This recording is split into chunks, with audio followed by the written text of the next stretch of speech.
She held the pen above the paper for exactly 3 seconds. 3 seconds that would change everything, not just her life, but the entire architecture of power that one man had spent a decade building, brick by bloody brick. She didn't know that, yet she didn't know that her hand trembling above that cold marble desk was the first tremor before an earthquake. She didn't know that the 2 words she was about to write in careful, looping cursive would rattle the foundations of the most feared criminal empire in the city of Chicago. She didn't know that the man standing across from her, the one with cold gray eyes and a jaw carved from stone, had just made the single greatest mistake of his entire ruthless life. She only knew that she was terrified, and that she had no choice. She pressed the pen to the paper. She signed her name, Sophia Elaine Voss. The moment the ink dried, the room seemed to shift. The tall, dark-haired man behind the desk glanced down at the contract. His eyes moved across her signature, and for one fraction of a second, something moved behind those cold gray eyes. Something that looked almost like recognition. Then it was gone. Buried under ice, he folded the contract, slid it into a leather folder, and said, without looking at her again, "You're dismissed. My driver will take you to the estate." She stood on shaking legs, gathered what little remained of her dignity, and walked out of that room. She had no idea she had just stepped into a war that had been waiting 40 years to begin. And he had no idea that the woman he had just purchased, the woman he had forced into marriage to settle a debt that was never hers to pay, was the one person on earth who held the legal bloodline power to take everything from him. Every last empire he had ever built, everything his family had ever stolen, all of it in 2 words, Sophia Voss. To understand what happened next, you have to understand who Dante Caruso was, not the version printed in newspapers, the ruthless businessman, the real estate mogul, the philanthropist who smiled at charity galas and donated to children's hospitals. That version was a costume, a very expensive, very convincing costume, but a costume nonetheless. The real Dante Caruso was born at 2 in the morning in a back room above a butcher shop on the south side of Chicago, delivered by a midwife who knew better than to ask questions. His father was Enzo Caruso, a man so feared in the Chicago underworld that even rival bosses lowered their voices when they said his name. His mother was a beautiful Sicilian woman named Lena, who loved her son fiercely and died before she could protect him from becoming exactly what his father wanted. Dante was 17 when he watched a man kneel in his father's office and beg for his life. He was 18 when he understood that the begging never worked. He was 19 when his father handed him a gun and said, "You want to lead this family someday? Then prove you understand what leadership costs." Dante proved it. He proved it so thoroughly, so completely, that by the time he was 32 years old, he had not only taken over his father's empire but had tripled it. The Caruso name was now synonymous with the underground economy of an entire seating, construction contracts, shipping routes, casino revenue, import networks. Dante Caruso's fingerprints were on all of it. His lawyers were brilliant, his enforcers were loyal. His enemies were either in prison, in exile, or in the ground. He had never lost. Not once. Not at anything. Not in business. Not in war. Not in the cold and calculated chess game that was his daily existence. He did not believe in love. He did not believe in weakness. He believed in leverage, and loyalty, and the kind of fear that kept a city quiet. He was by every measurable standard, untouchable, or so he believed. Sophia Voss, on the other hand, had spent most of her years trying very hard to be invisible. She had grown up in a small apartment above a laundromat in the Pilsen neighborhood, the kind of place where the walls were thin and the heating was unreliable and the smell of detergent and damp concrete followed you everywhere. Her father, Martin Voss, was a gentle, bookish man who repaired antique clocks for a living and told his daughter bedtime stories about a world far grander than their apartment ceiling.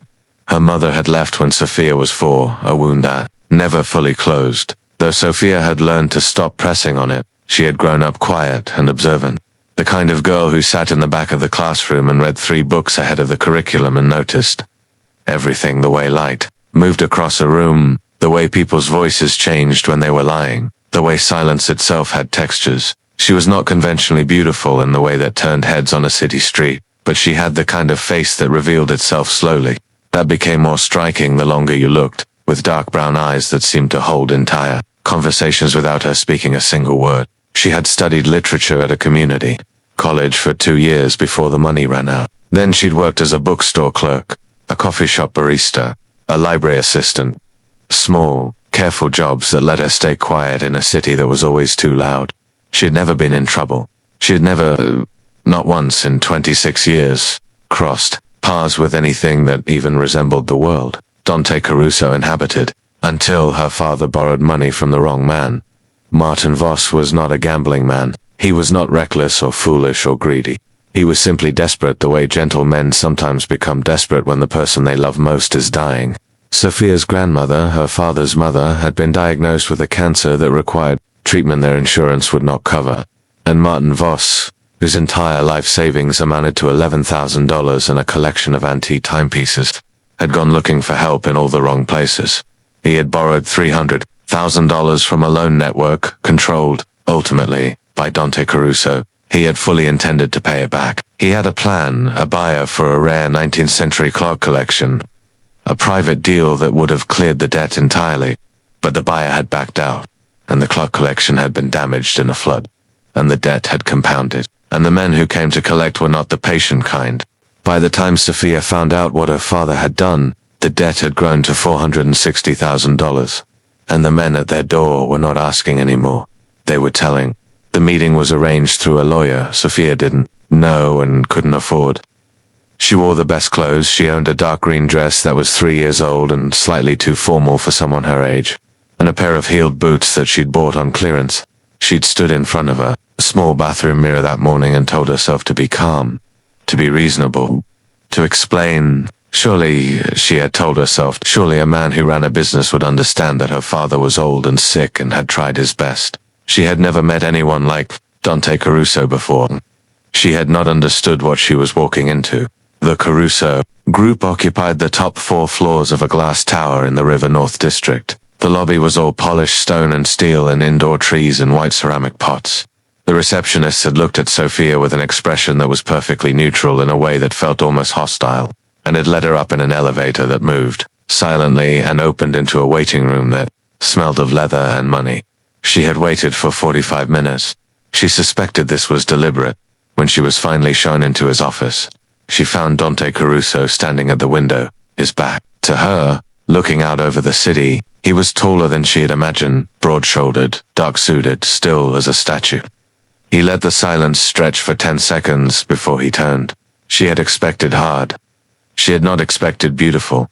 It was the wrong word for him. She knew it immediately, but it was the first one that arrived. He had the kind of face that artists would have fought to sculpt, angular and precise, with cheekbones that threw shadows and a mouth that looked like it had been set at exactly this cold, measured angle for so long that warmth had become structurally impossible. His eyes were gray, not warm gray, not soft gray, the gray of a November sky right before the snow comes, the kind of gray that means business. He looked at her the way a person looks at a problem they're about to solve. "Sit," he said. She sat. He sat across from her, opened a folder, glanced at the numbers, and said without any preamble, "Your father owes me $460,000. He has missed 3 payment arrangements. The clock collection that was supposed to cover the principal has been assessed at 6. That leaves nearly $400,000 unaccounted for." Sophia had prepared a speech. It evaporated completely. "He tried to," she began. "I'm not interested in what he tried to do," Dante said. His voice was low and very controlled. "I'm interested in resolution. Your father is 61 years old and in declining health. Pursuing him through conventional channels would be inefficient and ultimately produce very little. So I've arranged an alternative." She didn't like the way he said arranged. Like everything had already been decided. Like this meeting was not a negotiation but an announcement. "What alternative?" she asked. He slid a document across the desk. She looked at it. She read the first 3 lines. Then she looked up at him. "This is a marriage contract," she said. "Yes. You're asking me to. I'm not asking." He leaned back in his chair, fingers laced, the picture of absolute calm. "Your father's debt will be cleared. He will receive an additional $200,000 for his medical needs. In exchange, you will enter into a legal marriage with me for a minimum of 2 years. At the end of that period, the marriage will be dissolved, and you will receive a settlement of $100,000 and a letter, ensuring your father is never approached for any financial obligation again." She stared at him. "You're serious? I don't make jokes." "Why?" She stopped, forced herself to breathe. "Why would you need to marry anyone, let alone someone like me?" I need a wife for specific business and legal reasons that are not your concern, he said. I need someone without connections to any competing family. Someone controllable. Someone unremarkable. He said unremarkable the way most people say the weather, a simple fact. Nothing more, you qualify. The word unremarkable landed in her chest like a stone dropping into cold water. She wanted to stand up and walk out. She wanted to look him in those grey November eyes and say something so scathing that even the man made of ice, would feed it. But she thought of her father, 61 years old, coughing in his armchair, the collection of clocks on the wall, each one counting out the seconds of a life that had been lived entirely in gentleness and love. The men who had come to the door. The look in her father's eyes when she'd found out, not shame, exactly, but something worse than shame. Her father's helplessness. She picked up the pen. She held it over the paper. 3 seconds. Then she wrote, her name. Sophia Elaine Voss. The ink dried. And something. Somewhere in the city, something old and buried and forgotten began to stir. The Caruso estate was in Lincoln Park, behind iron gates and a stone wall studded with cameras. It was the kind of house that didn't announce itself. It simply existed with the quiet, absolute confidence of something that had always been there and always would be. 7 bedrooms, formal reception rooms, a library with floor-to-ceiling shelves, a garden that in summer was all climbing roses, and sculpted hedges. Sophia was given a suite on the 3rd floor. It is beautiful in a cold, impersonal way. White walls, white linens. Furniture that looked expensive, but felt like a hotel. Her suitcases looked embarrassingly small in the oversized closet. She met the household staff. She met Dante's assistant, a precise and watchful woman in her 40s named Camille, who handed Sophia a printed schedule of social commitments and explained, with a barest flicker of pity, that her primary role would be to attend certain events at Dante's side and to present a convincing image of domestic normalcy. You will have access to a clothing allowance, Camille said. Mr. Caruso hosts dinners 4 to 6 times per month. There is a stylist on call. The only areas of the house that are restricted are his office wing and the lower level. Are there any questions? Sophia had approximately 40 questions. She said, no thank you. She ate dinner alone that first night. Dante did not appear. She sat at one end of a dining table that could seat 20, eating pasta that the chef had prepared without being asked. As she stared at the wall and thought, this is the most alone I have ever been in my entire life while being inside someone else's house. Then she thought, his office wing and the lower level. What is in the lower level? She made a mental note. She didn't know why. It was the same instinct that had always made her observe rather than participate. The same quiet, watchful part of her that noticed things without meaning to. She went to bed without unpacking. The first public appearance was 10 days after she arrived. A fundraising gala at a hotel downtown, the kind of event where every surface gleamed and every smile cost something. Sophia wore a gown that the stylist had selected, midnight blue, simple, elegant in a way that felt borrowed, like wearing someone else's identity. Dante met her at the top of the stairs. He looked at her for 3 seconds. She was beginning to notice that he always took exactly 3 seconds and said, good, come. He offered his arm. She took it. They walked in together. She understood within 10 minutes of entering the room what this was about. She watched the way other people reacted to Dante, the slight stiffening, the careful deference, the way conversations rearranged themselves when he approached. She watched the particular wariness that men in expensive suits tried to hide when he shook their hands. She watched the women wives, partners, daughters of the city's entrenched power assess her with the rapid, surgical precision of people who understood exactly what it meant that Dante Caruso had brought someone. She understood now why he needed a wife. Not for love, not for companionship, for legitimacy, for armor. The most dangerous men always needed something soft standing next to them, something that said, I am a man with a family, a man with something to lose, something that reassured the people who needed reassuring and distracted the people who needed distracting. She was ornamental. She had always known that, but watching it from the inside made it something different. She smiled at the right moments. She spoke when spoken to. She was exactly what he needed, invisible in plain sight, and Dante watched her, not obviously, not in any way that another person would have caught, but she caught it. Standing beside him at the bar, she felt his gaze move across her face, the way you feel a draft, a subtle shift in the temperature, a small disruption in the air. She turned her head, and found him looking, He looked away immediately. She filed that away too. The first crack appeared 3 weeks into the arrangement. On a rainy Tuesday evening when Sophia was in the library, the one place in the house where she felt almost comfortable, and found a book she hadn't expected to find. It was a leather-bound ledger, old, tucked between 2 volumes of legal texts as if it had been hidden in plain sight. The kind of hiding place that relied on nobody looking too carefully. She would have left it alone, she genuinely would have, except that on the spine, written in faded ink, was a name, Voss. She stood very still for a moment. Then she pulled the ledger from the shelf. The entries were old, 40, maybe 45 years old. She recognized some of them as financial records, money moving between accounts, property transfer, business agreements written in formal, legalistic language that had a different flavor from anything she associated with the word mafia. This read more like a partnership, a founding agreement up between 2 families, the Carusos and the Voss family. She sat down slowly on the floor, cross-legged, the old ledger across her knees, and began to read. What she found over the next hour rewrote everything she thought she knew about her own name. She had always known her father's family had money once, long ago, before she was born.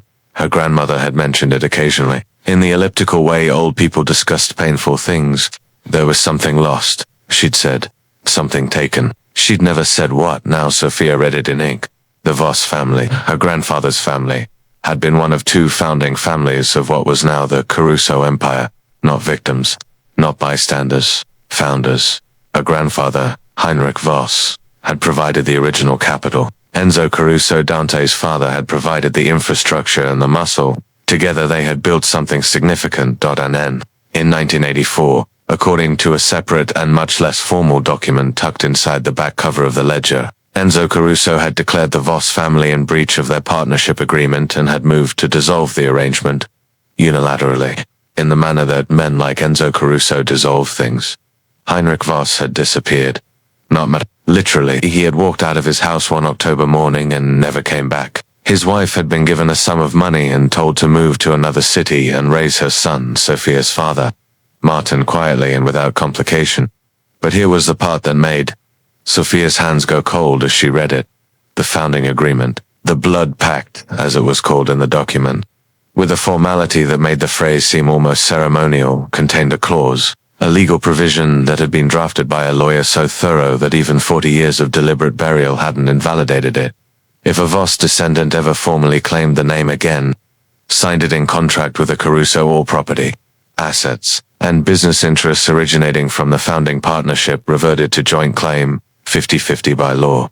The clause had never been triggered because Martin Voss had been told, quietly and absolutely, to change his name. He had not. He had kept his name in quiet, private defiance, in a small apartment above a laundromat, telling his daughter bedtime stories and repairing other people's broken timepieces. He had kept the name, Voss, and passed it to his daughter, and his daughter had just signed it formally, legally, on a contract drafted by Dante Caruso's own lawyers. Sophia sat on the library floor for a very long time, the ledger in her lap, the rain against the windows, the silence of the house pressing in from every direction. Then she very carefully put the ledger back exactly where she'd found it. She went upstairs. She sat on the edge of the white hotel bed. She breathed. She didn't go to sleep for a long time, because here was the thought that kept circling, the thought she couldn't escape.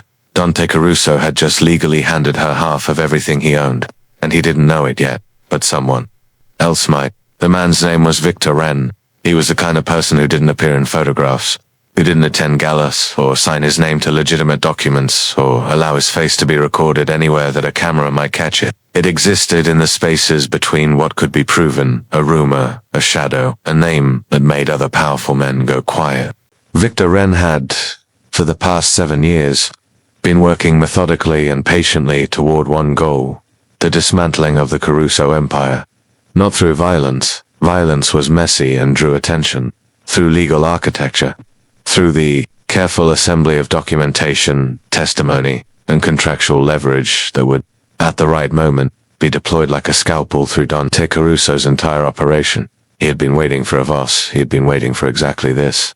Because Victor Wren was not a rival crime lord. He was not a federal agent or a journalist or a crusader. He was something far more dangerous than any of those things. He was Heinrich Voss's other grandchild, a grandson from a daughter nobody knew about, a half-sister of Martin Voss, who had been raised under a different name in a different city and had spent her entire adult life assembling the pieces of what had been taken. She had died 2 years ago, leaving Victor everything. The documents, the ledger copies, the legal research, the original founding agreement. And Victor had continued where she left off. He had one problem.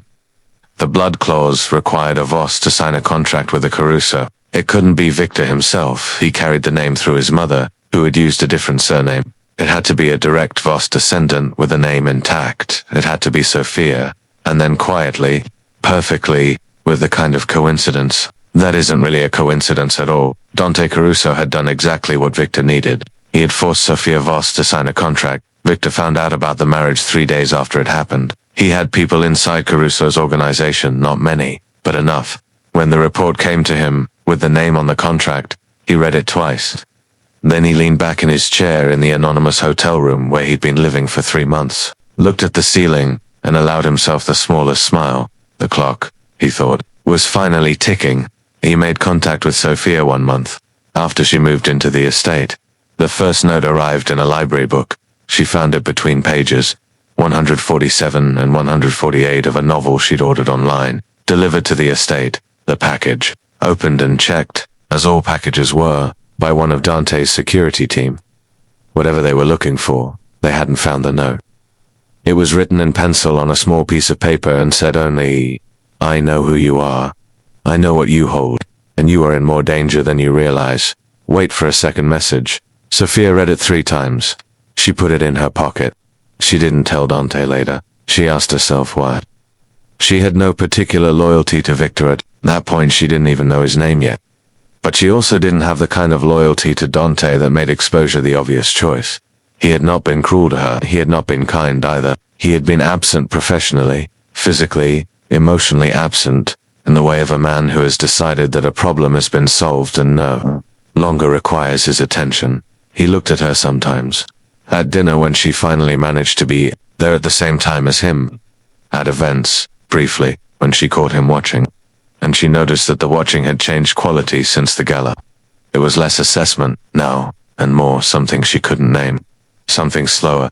But he never spoke to her beyond logistics. Never asked her a personal question. Never gave her any indication that she was more to him than a contract signature, so she kept the note. The second message came 1 week later. Through a different channel, a phone number texted to her from an unknown number, followed by a time and a location. A coffee shop 3 blocks from the estate, at noon on a Wednesday. She went. Victor Wren was not what she expected. He was in his late 30s, thin and precise, with the kind of face that was designed for blending in. He wore an ordinary coat. He drank an ordinary coffee. He looked like someone's accountant, or a teacher, or a man who commuted and read paperbacks. On the train, he told her everything, not all at once in pieces. Carefully assembled, like a man who had rehearsed this presentation many times and understood that the delivery mattered as much as the content. He told her about Heinrich Voss, about the founding agreement, about what Enzo Caruso had done to her grandfather, about the blood clause. He told her that her signature on the marriage contract, the contract that Dante's own lawyers had drafted without knowing what they were activating, had legally triggered a claim that, if pursued through the right legal channels, would result in Sophia Voss holding equal claim to approximately 40% of the Caruso Group's legitimate business holdings, several $100 million of real estate, investment capital, and corporate infrastructure. Sophia sat across from him in the coffee shop and felt the world tilt slightly to one side. "Why are you telling me this?" she asked. "Because I need you," Victor said simply. "I can assemble the legal case. I have the documentation. But I need you to cooperate. To allow your name to be used. To understand what you have and choose to act on it. And what do you get out of this?" He looked at her steadily, just as he said, "And my share, which I will explain fully when the time comes." She studied his face for a long moment. Then she said, "Give me time." Here is what Sophia did not expect. She did not expect to learn anything about Dante Caruso that complicated her picture of him. She had assembled a fairly clear picture in her mind. Cold, ruthless, transactional. The kind of man who destroyed things without noticing the destruction. who used people the way he used furniture, functionally, without sentiment. But houses have a way of revealing the people who live in them. She found him in the library one evening at 11 o'clock, sitting in the chair she had privately come to think of as hers, the one by the window with a good lamp. With a book open in his lap and a glass of untouched whiskey on the table beside him, he was not reading. He was staring at a middle distance with an expression she had never seen on his face in public. There was no ice in it. There was something else entirely, something heavy and very quiet, like the look of a person sitting with a grief that has become so old and familiar. It no longer breaks, it just settles. He heard her come in and closed his expression like a shutter. "I'm sorry," she said. "I didn't realize you were. It's fine." He didn't move. "Sit," she sat. Not in her usual chair, it was his now, but in the smaller one, opposite. And they sat there in silence for what she expected to be an awkward 3 minutes, but turned out to be something different. Something strange and weightless. The silence was comfortable in a way she couldn't explain. Like two people in the same waiting room who don't know each other but share the same quiet understanding. That waiting is its own kind of company. After 15 minutes he said, "My mother used to read in this room." It was the most personal thing he had said to her in 6 weeks of marriage. "She waited. She died when I was 12, he said. The words were flat, offered without apparent emotion, but the flatness itself was the emotion, the careful suppression of something that had never fully been processed. "She left her books. My father never touched them. I haven't moved them." Sophia looked at the shelves around them, and she saw them differently suddenly, not just books, but a kind of preservation. A room kept exactly as someone left it because the person who remained couldn't bear to change it. "What did she read?" Sophia asked. He looked at her. Something shifted in those grey eyes.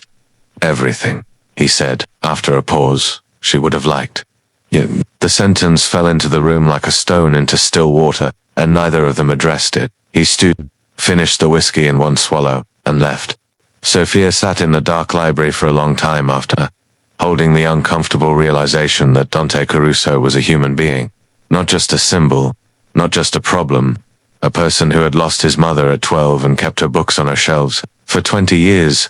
A person who sat alone in the dark with a glass he didn't drink and an expression he let no one see. She sat with that. It made everything more complicated. Victor made contact again 1 week later and told her that time was becoming limited. He had reason to believe that another party, a federal task force, operating separately, was moving toward an investigation of the Caruso group. If the legal claim through the blood clause was not filed first, it might be absorbed into the federal case and Sophia's rights would be subordinated. She had, in Victor's estimate, approximately 6 weeks to decide. She asked him if he was certain about the documentation. He showed it to her originals, not copies. Certified, witnessed, dated, dot. She asked him what happened to her grandfather. Victor was quiet for a moment. "He was killed," he said. "I believe so. There was never a body found," but he paused. "My mother spent 30 years gathering evidence. She believed it. I believe it." Sophia thought about her father in his apartment, repairing clocks, telling stories. She thought about Dante in the library, preserving his mother's books. She thought about what it meant to be the child of someone who had been taken and what it meant to be the child of someone who had done the taking. She asked for 1 more week. The conversation with Dante happened by accident. She had not planned it. She had planned nothing. In fact, she had only been trying to think. Walking through the house in the early morning, when the staff hadn't yet arrived, and the rooms were full of grey light and the city outside was still half asleep, she had walked into the kitchen to make coffee and found him already there, in a dark sweater, no jacket, no armor. He looked younger without the suit. Sharper somehow, but also less human in a way that the fitted grey suit in the boardroom did not allow. He was standing at the counter reading something on his phone. He looked up when she came in. "Early," he said. "I couldn't sleep," she said. She made coffee. He watched her. With that slow, measuring quality she'd come to recognize, she handed him a cup without being asked, and he took it, and the ordinary domesticity of it felt suddenly enormous, like the first time 2 ice sheets touch without yet knowing they're about to fuse. "I want to ask you something," she said. "And ask her." She turned to face him. "Tell me about your father's business partners. In the beginning." The stillness that moved over him was immediate and total, like a light being clicked off. Why, his voice was very quiet. "I've been going through the library." She held his gaze. "There's an old ledger, with a name I recognize." Several seconds passed. The kitchen was very still. The Voss family, she said. Something happened in Dante's expression, something she had never seen there. Not anger, not calculation. Something older than either of those. Something that looked, from a distance, very much like guilt. Where did you find it? He asked. On the shelf? With your mother's books? She let that sit for a moment. Was it hers? Another silence. No, he said. It was mine. I found it when I was 24, going through the estate after my father died. I read it. He stopped. What did you do with what you read? She asked. He set down his coffee cup. He turned to look out the window. His back was to her, and she watched the set of his shoulders, that controlled, perfect stillness, and underneath it, something that was working very hard to remain still. My father told me the Voss family had been bought out, he said. A fair negotiation. That Heinrich Voss had taken the settlement and relocated voluntarily. He paused. That is what I was told. And what did a ledger tell you? A long silence. That my father was a liar, he said, among other things. She stared at the back of his head. The morning light was moving across the kitchen now, early and pale. My grandfather's name was Heinrich Voss, she said. He turned around very slowly, and there it was. The recognition, the full weight of it landing in his eyes like something falling from a great height. Your father, he said, slowly, carefully, as if each word needed to be tested before being placed. Your father's name. Martin Voss, she said. He repairs clocks. He lives in Pilsen. He borrowed money from you to pay for his mother's cancer treatment because there was nothing left. Because everything was taken 40 years ago, and your father made sure there was nothing to come back to. Dante Caruso stood in his own kitchen, in the grey, morning light, and did not speak for a very long time. She watched his face work through something, several things, in sequence, and she understood that she was watching a man confront, in real time, the full and devastating shape of what his inheritance actually was. Not the empire, the cost. You didn't know, she said. It was not an accusation, it was simply what she had concluded. Not all of it, he said. His voice was different, now lower, stripped of its careful control. I knew there was. I knew the buyout had not been. He stopped again. I had an attorney look into it 3 years ago. He found nothing actionable. Victor Wren found things actionable, she said now. The stillness was different. Now it had an edge. You've spoken to Wren. He contacted me, she said. He has the original founding documents. He has the blood clause. He has, I know what the blood clause says, Dante said. And something in his voice in that moment told her, for the first time, that he had known. Not about her specifically, but about the possibility that there was a risk, somewhere, that he had chosen not to examine too closely because examining it meant confronting things. He had spent his adult life not confronting. She looked at him. You knew the clause existed. I knew it theoretically. His jaw tightened. I did not know that I was a Voss, she finished. The words sat between them like something newly uncovered, excavated, real. My lawyers drafted the contract, he said slowly. They should have. They searched for criminal connections, prior associations. They ran a financial background check on my father's debt. She met his eyes steadily. Nobody thought to look at genealogy. The silence that followed was one of the heaviest silences Sophie had ever been inside of. Victor called her that afternoon. I've heard from Caruso's legal team, he said. They know. They're moving to contest the clause on grounds of fraud, arguing that the original agreement was signed under duress. Is that true? Their duress, or ours? Victor said dryly. Sophia, we need to file now, before they bury this in counter litigation and you're fighting it for 20 years. What happens to him if we file? She asked. A pause. The legitimate holdings go into dispute.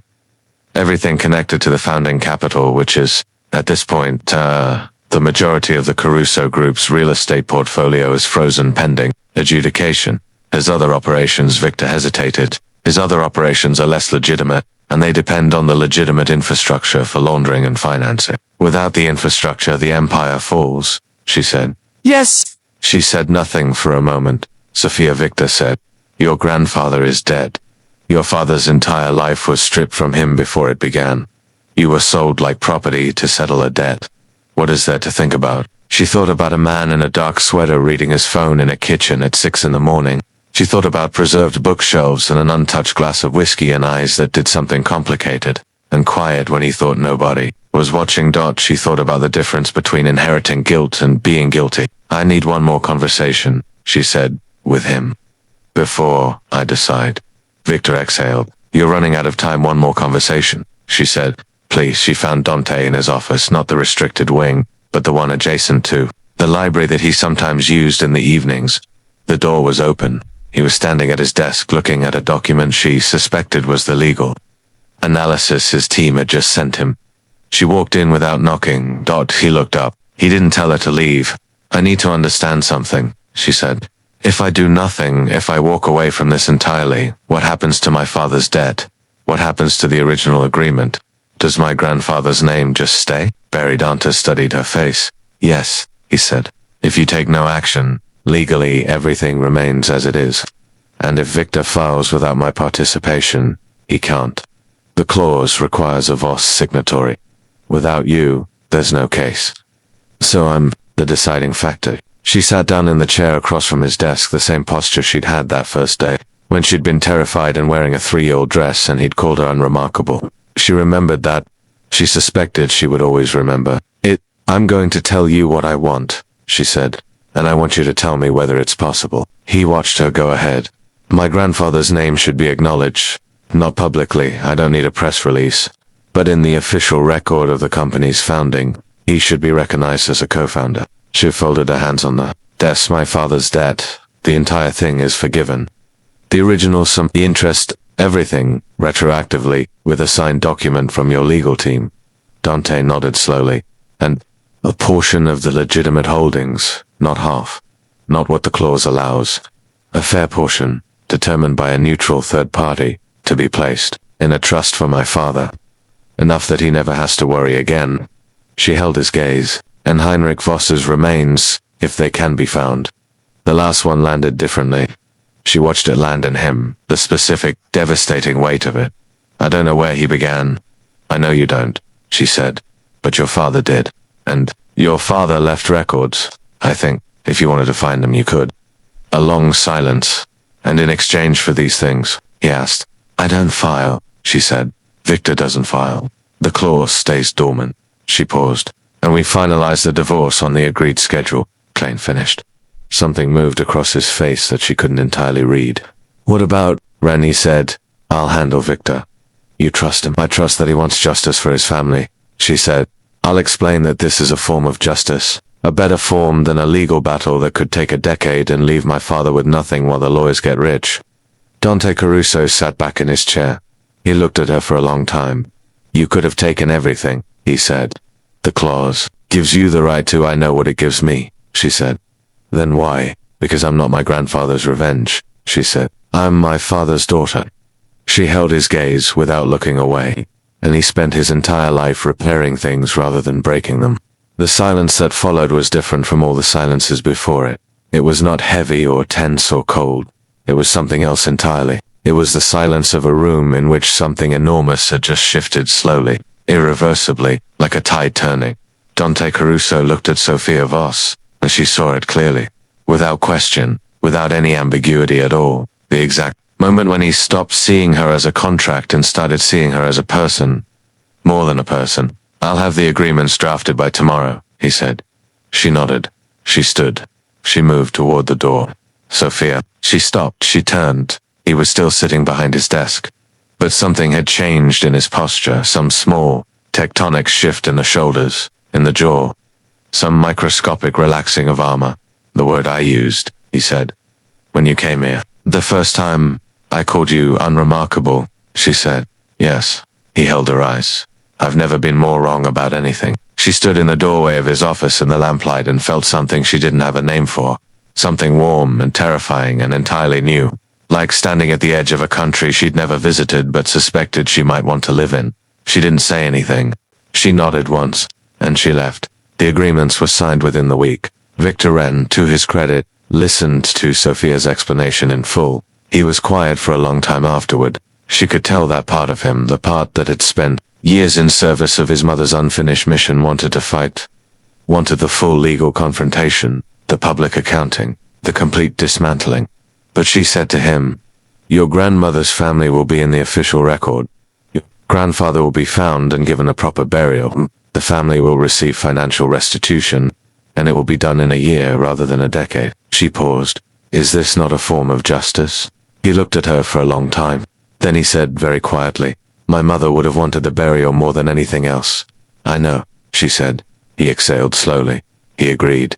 They found what remained. If Heinrich Voss in October, in a grave on a rural property that Enzo Caruso had owned in Wisconsin. Dante's investigator found the records in a locked cabinet and storage records that Enzo had kept with the meticulous, obsessive precision of a man who knew what he'd done and needed documentation of it for reasons only he had ever understood. Perhaps as insurance.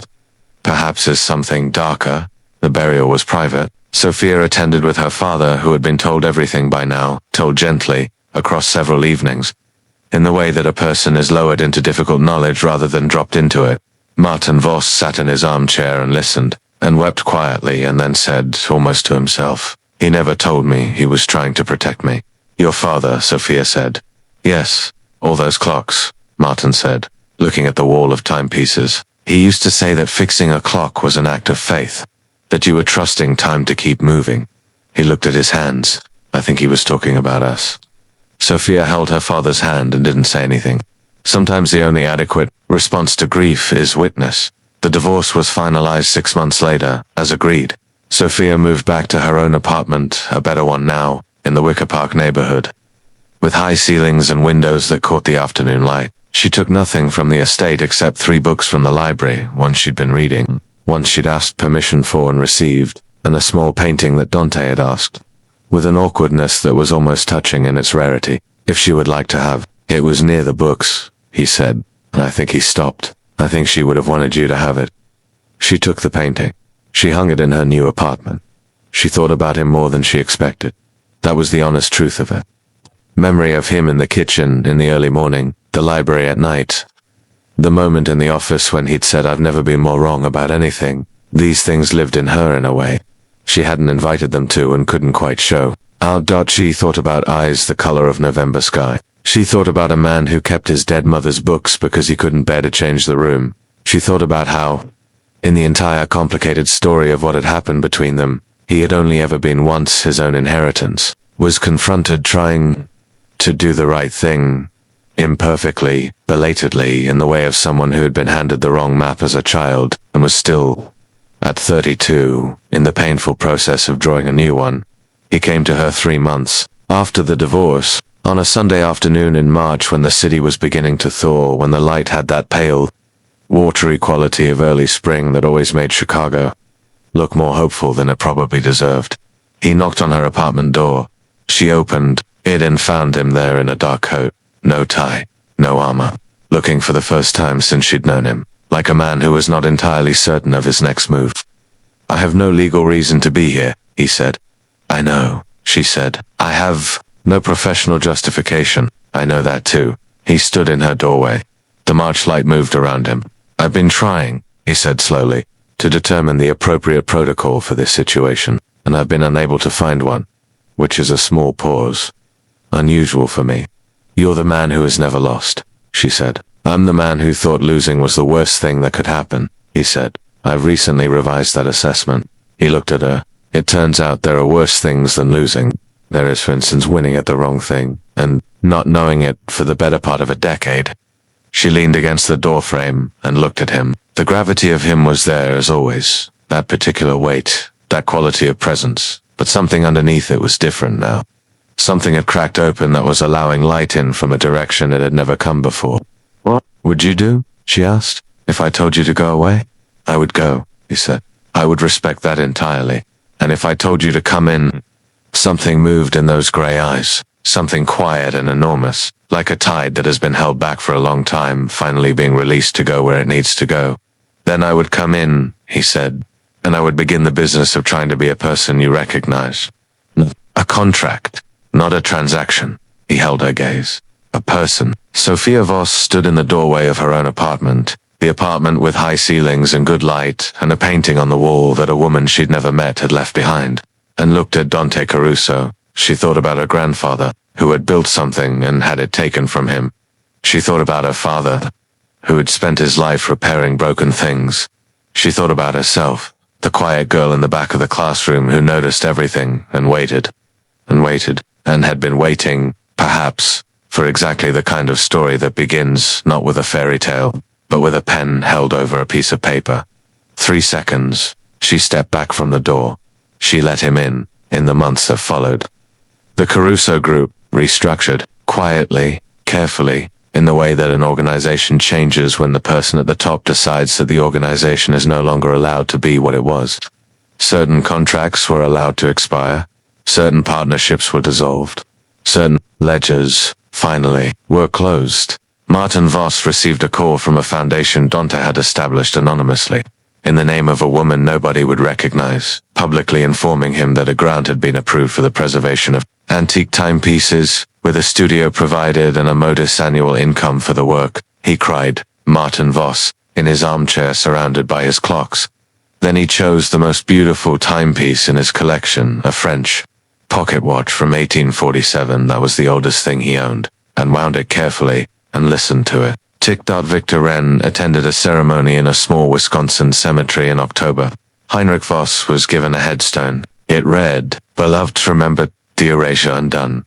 Sophia published her first essay that same year, a piece about the intersection of family history and identity that she submitted to a literary journal under her full name. The editor who accepted it wrote back to say it was the most compelling thing they'd read all year. She published it under Sophia Elaine Voss, the name that had changed everything. On a winter evening, almost exactly 2 years after she had sat in a grey-walled office and signed her name above a marble desk, Sophia Voss sat in a library she now knew by heart, its shelves and smells, and the quality of the lamplight and the particular sound of the rain against the old windows, and watched Dante Caruso reading. Actually reading this time, not staring. At the middle distance, his long fingers turned a page with the careful, almost reverent care she recognized as something inherited. Something his mother had given him. He looked up and found her watching. What? He said.